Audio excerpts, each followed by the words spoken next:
This is a post-Christian podcast.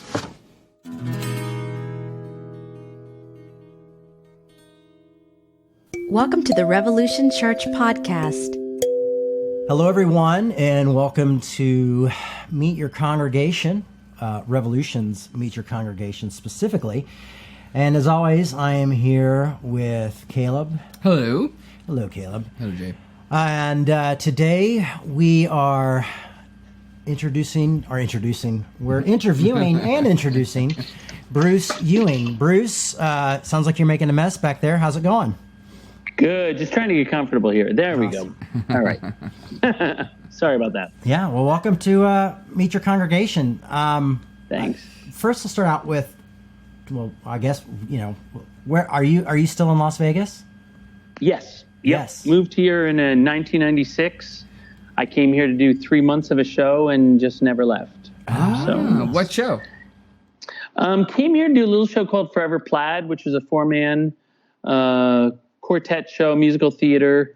It was about these 4 guys that got killed on their way to go do a gig, but they were killed by a school bus load of girls from that were going to see the Beatles play on Ed Sullivan Show. So we get to come back to life, and it's just 4 nerds coming back to life in current day, and how weird that is, and funny, and Cool. It was a good way to make a living for a while. Interesting. Yeah. Well, Bruce, we crossed paths. Oh gosh, it's been a long time now. Over a decade, huh? Has it been a decade? I think so. I'm or maybe just no. You know what? At least a decade. It was actually I think maybe 2007. What year did your mom die? She died 2007. You were here like maybe a few weeks before. Before she passed? Yeah. Okay. Yeah. So it was very close. Yeah. Yeah. So you helped get me invited out to the Lutheran Church, which I believe is an ELCA, correct? Yes, that's the ELCA church. Yeah. Yeah. And as I recall, the church ELCA had not voted yet to become an affirming LGBTQ church yet. Correct. That was about to happen. And I was already affirming. Mm-hmm. And you guys, now this is how I remember it, so you correct me if I'm wrong.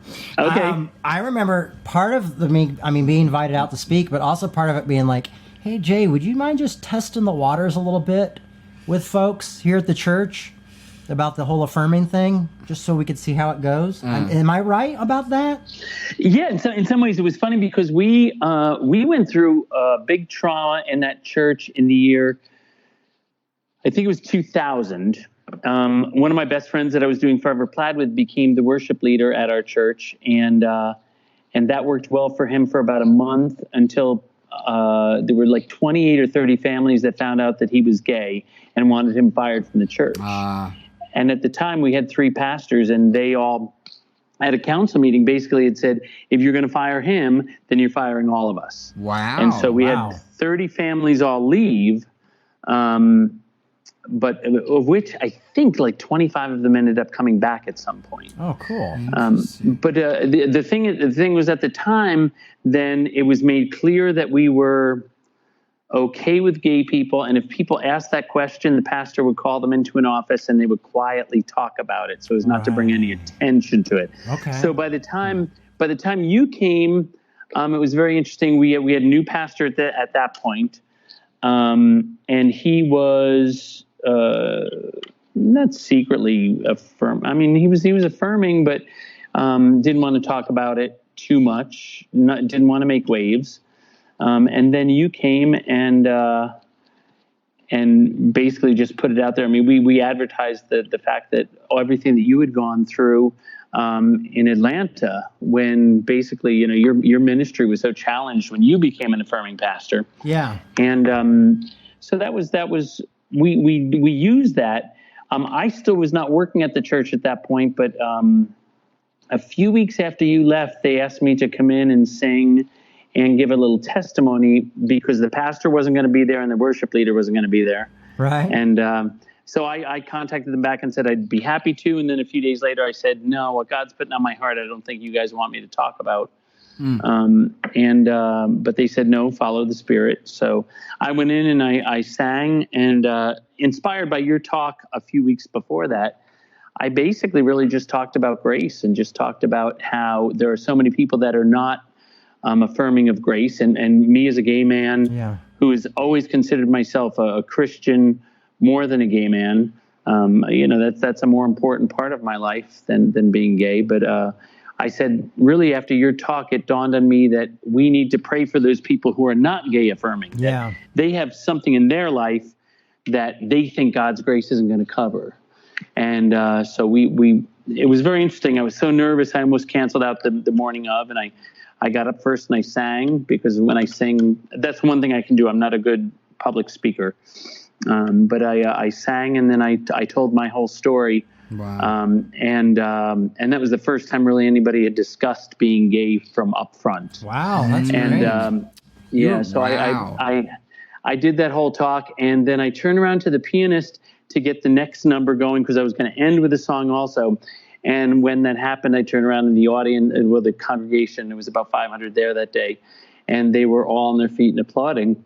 Oh, wow. And that's sort of how I knew, okay, we're going to be okay as a church. And soon after that, the pastor that was the senior pastor at the time, then he became very outwardly affirming. And so much that at one point, I think a few of us said, okay, stop talking about gay. Yeah, take it down a notch. Yeah, we got it now. You like the gays. So, and so that was a big joke. Move on. We get it. Yeah, it's funny because, But thank you, Jay, because really it's really funny, like how much you've inspired my life in so many different ways, because I grew up in the church. Yeah.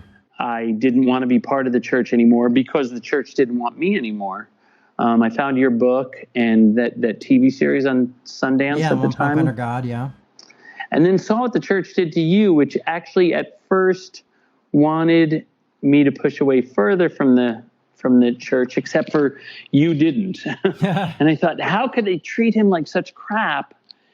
And he's still talking about love. And so then I read your books. Of course, then I think just before I found you, I found Brennan Manning, Ragamuffin Gospel. That's amazing book. He had been out to the church. I brought him out also. I wasn't on staff then either, but we brought him out, I think a year or two before you. And so, I mean, but you're what you've been through, I know really sucks, but thank you, because you gave me my life back. And that's pretty cool. Like I don't call myself a Christian anymore. I think inspired by you, I call myself a Jesus follower. Yeah.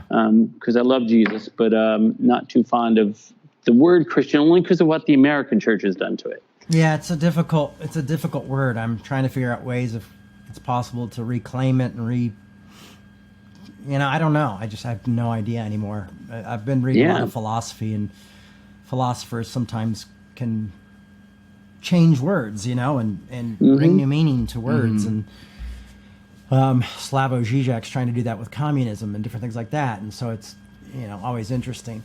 It's funny that trip was a really cool trip. I remember my buddy Paolo lived out there, and I went and hung out with him at this really cool punk bar, which I can't remember the name of it, but they had a really weird drink there. I don't drink, but my ex-wife, my wife at the time did, and I remember her getting it. And you got me tickets, I believe, I got to see the Beatles, and I believe those tickets, you got those, the Beatles Circus Soleil, which was just Cirque du Soleil, Beatles Love, that had just mind-boggling. opened it. Oh, Wow. that was amazing. I mean, it's such just a great show. I tell everybody, I'm like, I don't care what you think of the Cirque du Soleil or whatever. It's like, I always liked it, but I'm like, even if you don't like it, if you went to that one, I'm like, I have done drugs, and I have been to that play, and they're very similar. And you don't have to do drugs to go see that. That was a great. Well, the amazing part of what they do too is they're given such a budget that they create. They're in rehearsal for 6 months. Yeah. Like they're like, somebody will come up with an idea, they'll choreograph a whole number about it, and then they'll be like, that's good, or it's not good, and they throw it away. And I mean, they really create over a long period of time. And it's crazy the stuff they come up with. I love it too. So. Yeah, it was great. And another funny thing is I've got a Luther rose tattooed on my leg, and someone at the church gave me a Luther child's book kids book. Oh yeah. And I have that. I got that. I took that into the tattoo artist when I got home from visiting the church, and had them tattoo that on my leg. I also remember being in the car. I think it was with the pastor, and I was drinking a Diet Coke, and I sneezed at the same time, and Diet Coke went everywhere. That was my car. That was your car. Yes, That was my car. Yes, but that happens to me like every other week. So Yeah. it was like nothing for me. Ever. That was hilarious. Still have my Martin Luther bobblehead that they gave me, because I think I spoke to the youth group at the youth pastor's house or something. No, you did a lot of stuff for us. We went to Marie Callender's. Yes, we just had like the staff all had lunch with you. I had lemon meringue pie for my mom. Yes, exactly. Then we I think you spoke like you did 2 or 3 sessions at the church, and then you preached at a morning service. That's when I still had my working chops. I don't work as much as I used to back then. That's a lot. I mean, especially now, but I took that stand and I just watched people, like, my speaking engagement just slowly trickle away. And then the LCA got Nadia Bolz-Weber, so they were like, "Oh, we got a tattooed punk now. See you later, Jay." Come on, guys. Yeah, that was great. And I ended up speaking at the right after that. I spoke at the youth convention for the ELCA. Oh, nice. And that was in New Orleans, to about, I want to say 45,000 people, the biggest crowd I've ever spoken to in my life. Yeah. And that was like literally like a week before the vote for being affirming. And that is the only time I've held my tongue about the LGBTQ issue, because the pastors brought me aside and said, "It's so explosive right now." And they go, "Everybody knows where you stand in this room," because we've already had tons and tons of emails and letters sent that people were going to either applaud you or turn around and be silent, because I guess that's kind of a Lutheran protest, is just you turn your back on the speaker. And I thought I was Martin Luther at the time anyway, so I was like, "Great, that's fantastic, let's do it." No, but I spoke, and there would have been no way I would have seen if anybody would have protested or not. I mean, it was like the most insane thing I'd ever been to in my life. But man, I was so happy. You didn't bring it up? They asked you not to? No, they asked me not to, and they said, "We're about to have this vote, and the whole thing's about to blow up." And so I kind of did like a Minnesota Nice version, where it was like passive aggressive, a little passive aggressive mention of people that we don't accept. But that was about as and they only gave me 5 minutes, so it was bizarre. But anyway, yeah. So. Yeah, I have fond memories of coming out to the church out there. That was a really good time. I remember my my godmother came out with her daughter. Oh, right. Yeah, and her daughter was really involved in the ex-gay movement, and I knew my godmother's stance. She thought that, well, at least gay men, because I had a friend growing up who was gay, that she said he didn't get loved enough by his dad or something. So I thought that turns you gay. It's one of their favorites to say. And that's kind of weird Freudian reversal or something. Anyway, she was there. They both came to to hear me speak, and so I mean, that was really like, it was like, I was like, "Oh, okay, this will be great. I'm going to help these folks out." And then I had my own challenge of these two, because my godmother was like a mom to me. She was very close to me and very amazing woman. I don't think we ever ended up seeing eye to eye on that, but she didn't say one word to me afterwards, and neither did her daughter, who is also very close to me. Neither one of them said anything. Matter of fact, she gave me a Han Solo action figure that she bought for me, and she's like, "Oh," because I loved Han Solo as a little kid. Yeah, but they never was like, "Oh, Jay, you need to do this or say that." Wow. Never got contacted about that at all. And when she passed, she had them send me some of her stuff and all that, and nothing. So I always thought that was really great, because she was a therapist or counselor, and so that was all that happened when we were there. That was a really fun trip. I really had a good time speaking with you guys, and I, especially at that time, I think I had. I'm not trying to make this about Meet Jay. I guess this is Meet the Congregation, so I'll stop after this. But sorry. No, I'm a baker. But it was one of those things where it was like I, often worried about, especially after everybody turned on us and stuff. I just like not feeling professional or respected or, of what I did. And right. Like, I'm just a kid playing this game, and coming out to that church, it was just like, there was this like, oh, we want you to talk to these group, we want you to talk to this group, we want you to do this, we want you to speak to the congregation, and it was one of those affirmations that I really affirming, really validating at the time, because everything was gone. I was laying off my whole staff, all of our finances were cut, and I'm like, ugh, I'm just this punk kid who screwed this up, and then show up to a mainline denomination, which were, it's funny, it's like in growing up in the Assemblies of God, they're always kind of looked down upon, but also kind of looked up upon because they're so. They were the first Protestants. First Protestants. And so professional. Right. And so that, I don't know, it was a really great time in my life. And thanks for working that out. Oh yeah, no, it was interesting because right after, when that vote came through, we still lost families. Yeah. We lost a pastor also that left us to go to the new, I don't even know what the new synod's called, but, right. It was kind of sad because they're like, you're leaving, like this has done nothing to change anything that we were doing at that church. Right. But, oh, well, that happens. Life moves on. Yeah. So. It's wild. It was such a wild time. It's such a wild time in history. And it seems, gay marriage becoming legal and all that, happening all around that same time. And it was just really amazing. And now in society, it feels like we move so fast that we've almost forgotten what it was like 10, 11, or 12 years ago. In the church. Totally. And stuff like, there's still churches like that, but we forget our history. Yeah.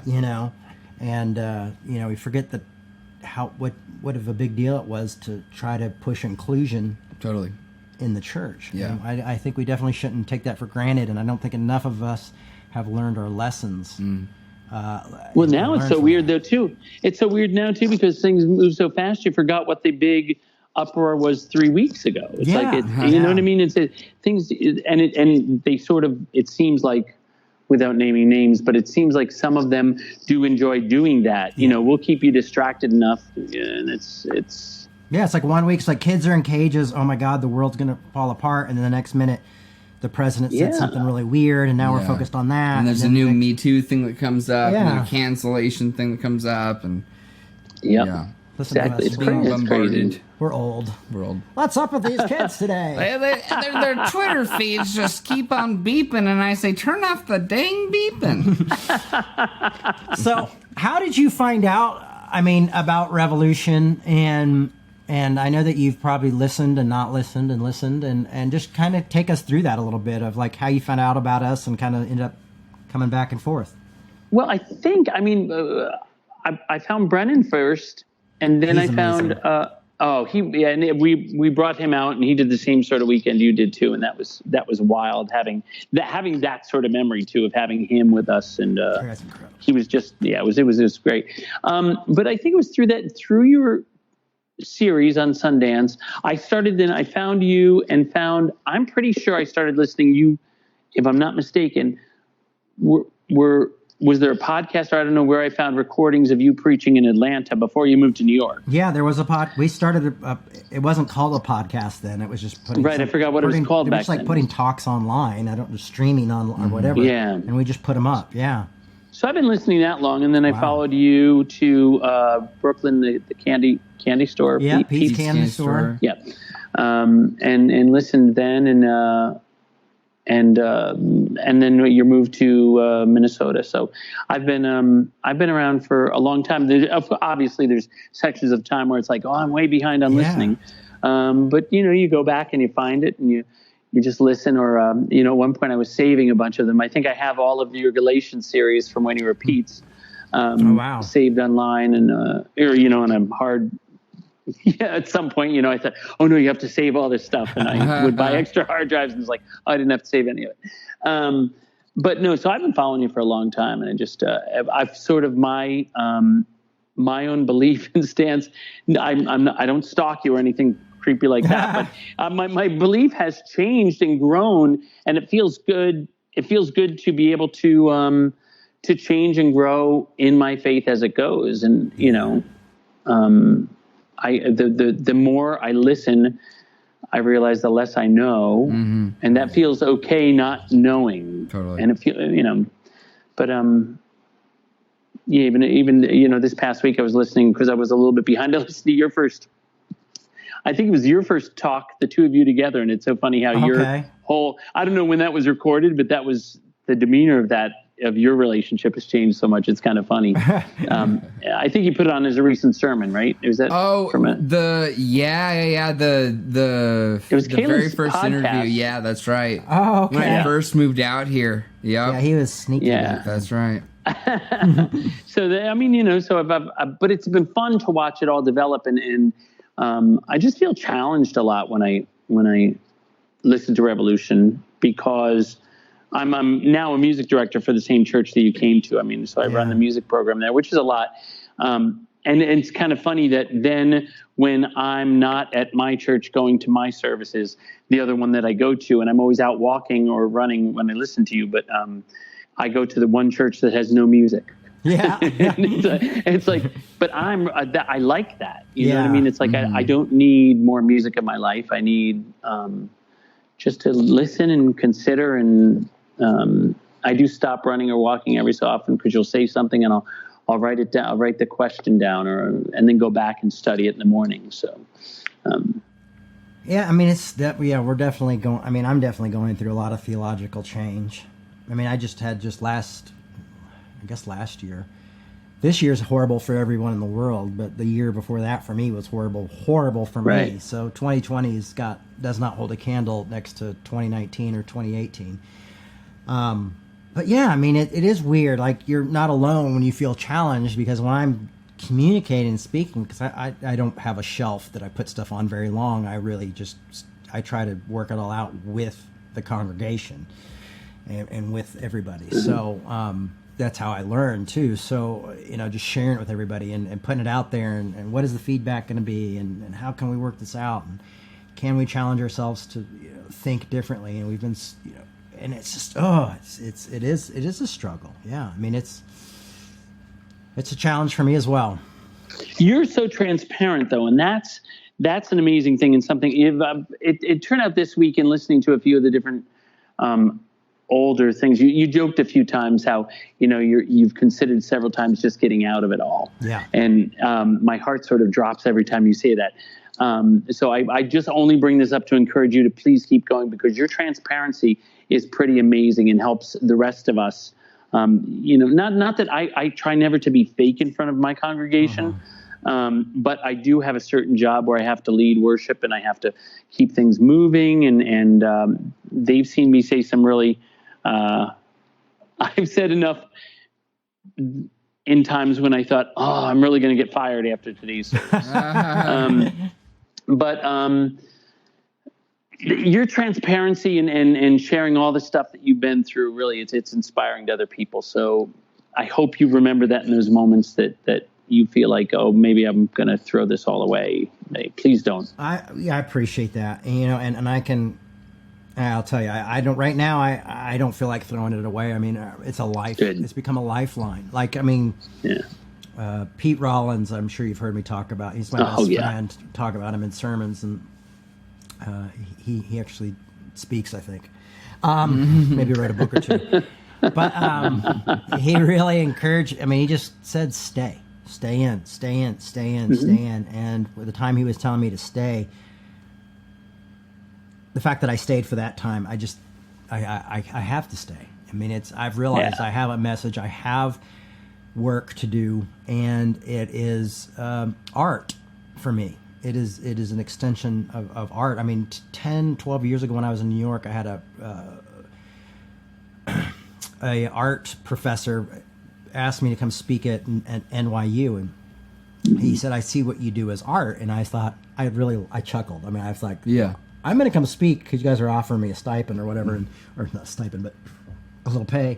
And, I'm going to come speak, but I didn't see it, and now as I've grown in it more, I've realized that there is an art to it, and not like a selfish art, but using the tools that you have to create, and the truth that you have to move forward. And it's inspirational and it's passionate and it's there. And And you can learn from those moments of wanting to die and wanting to quit and having those things and allowing that to feed into it. So, I'm grateful to. Yeah.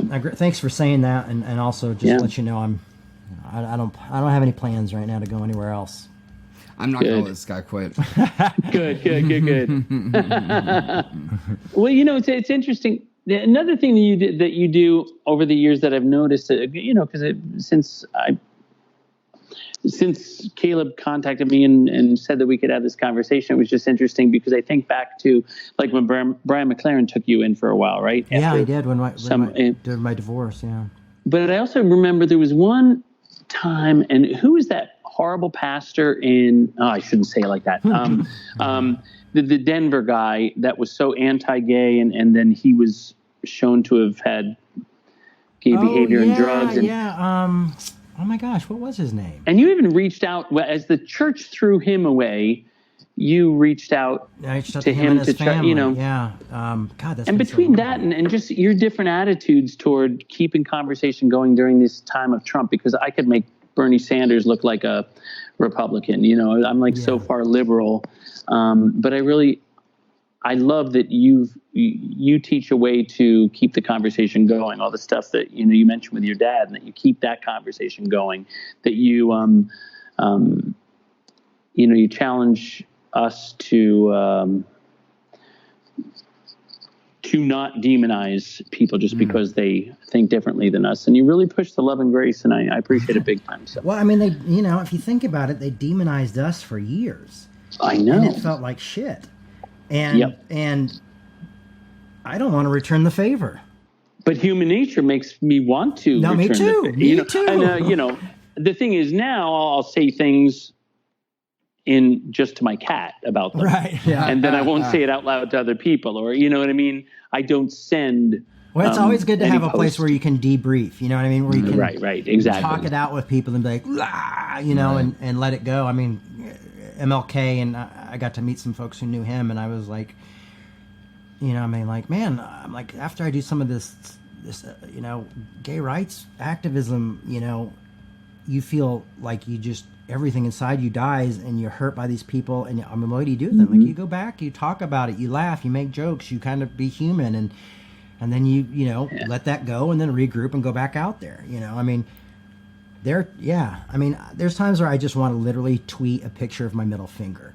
You know what I mean? Like, just like, this is for you, everybody. Enjoy it, Exactly. You should see all the saved tweets I have. Because, you can delete or save, so I always save them to see what I was going to say later.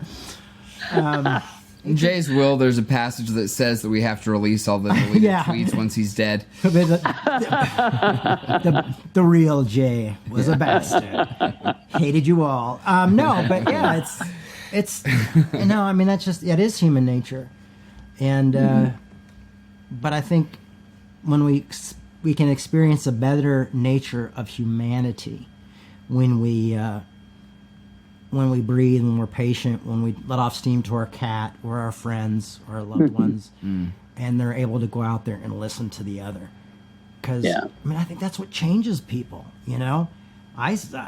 somebody, I don't know who the first person was to get into the ELCA and be like, well, I'm gay and I'm not leaving. You're one of them, like, I'm gay and I'm coming here and you guys don't, you're losing it, but I'm going to stay here and I'm going to get people who support me. Right. And made the change, and look what happened, to the ELCA, one of the biggest denominations in the country, if not the world, and now they're affirming. And I don't think that happened from calling each other jerks.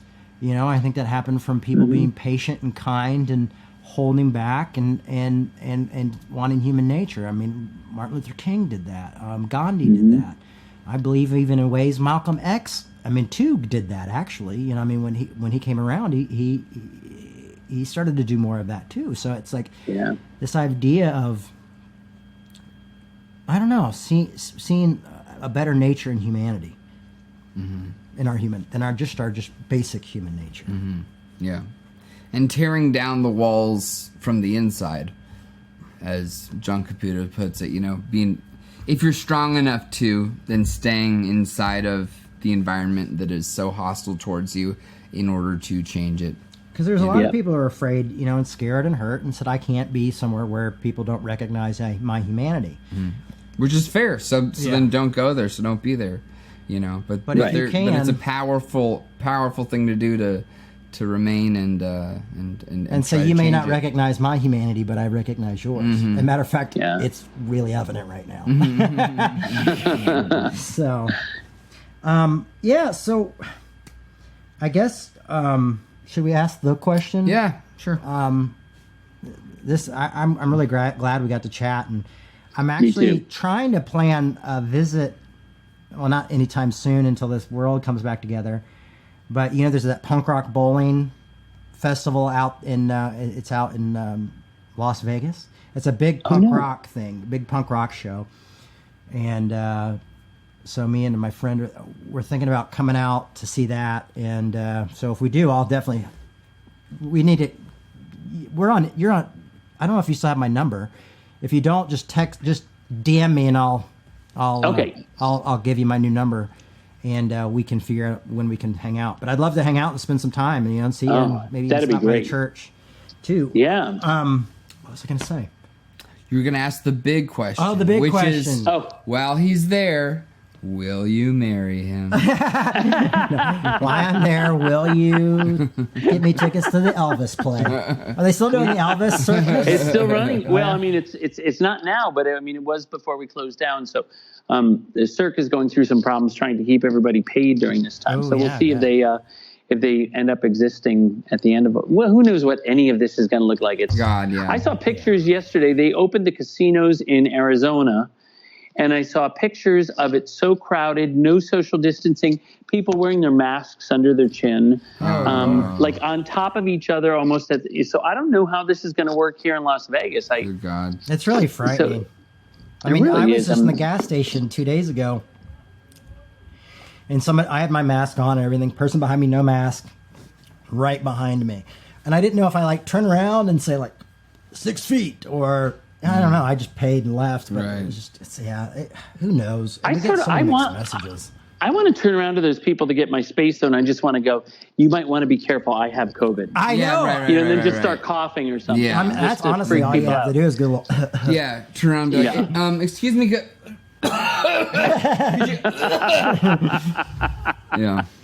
Don't cough in public. But so the big question is, it's just the question we ask every person. Revolution being a church online and we've and in Minneapolis, but we always ask if there's anything that you think we could be doing more of, less of, or something we could add to the repertoire to improve what we're doing. What can we do better? Actually, I mean, I've been watching, been tuning in whatever way I can for so many years. You've hit a stride now, which is great. I really, Caleb, I mean, it's noticeable.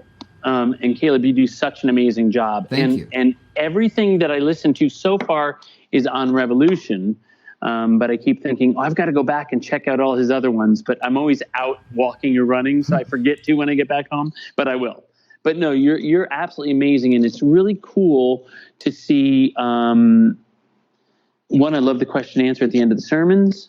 I love the Q&A with Jay. Was that only? I've only found one of the Q&As with Jay in the podcast. Were the two? We have one. We just recorded the second one. It'll be up. Okay, so I'm up to date with you're those, up to date. pretty much. Yeah, we haven't done them in 15 years. So yeah. Yeah. So no, I mean, everything you're doing now, it's really kind of cool because I do feel more so than ever like part of the congregation. Like awesome. I realize, no, this truly is my church also. Cool. And so I really appreciate that. But just if you can keep that going. I also love there was conversation in some of these about, wouldn't it be cool to have a conference in Minneapolis or somewhere, to meet people. And that would be a great thing if at some point, Vegas is always a good place for people to come together. True. So we could always host your party here if you want. Well, see, now we've got to look. Now we've got a building. Now we just need to. Yeah, we might. Exactly. That's a good idea. Okay, well, we'll talk to you more about that, honestly, because we've had almost everybody said that. So all 10 of us will be able to get together in one place. That's great. But I love also because I keep hearing you say people are talking to each other a lot the comments as you're speaking, and I don't get to do that because my service is at the same time as you go live. Oh yeah. So I'm actually, and I do everything from home now. I have a little TV studio now in my living room because I am crazy as far as I have my groceries delivered. I'm not leaving my home, except for to go out and walk, and that's so. But so we do all that from here. But so I appreciate those sort of things. I need to probably go on and check out the comments and see the conversations that do happen during the sermon. Yeah, I mean, if you go onto the Facebook, they're all there. Yeah. But thanks for everything you guys are doing. It's really, I appreciate it so much, and it's been fun being. I sort of feel like a member of Revolution for many years, so it's really cool. So, thank you. And you've been a part of my life, and I'm grateful for that. So excellent. Thanks. Thank you. Well, be safe, and all right, you too. Hopefully, we'll see you one of these days in person. Sounds good. All right. Thanks for your time. Bye. Thank you. Take care. See you next time. All right. See you. Bye. Bye. We'd like to remind you that our ministry is supported 100% by listeners like you. To make your 100% tax-deductible donation today, please visit revolutionchurch.com/donate. You can also learn more by clicking the donate section on the website. If you like that, you might enjoy the Loosen the Bible Belt podcast with Jay Baker and me, Kristen Becker. I didn't watch the Super Bowl, but I saw clips of J-Lo, and she's 50, and then I realized... Wait, hold on, Dad. It's J-Lo. J-Lo! J-Lo, sorry.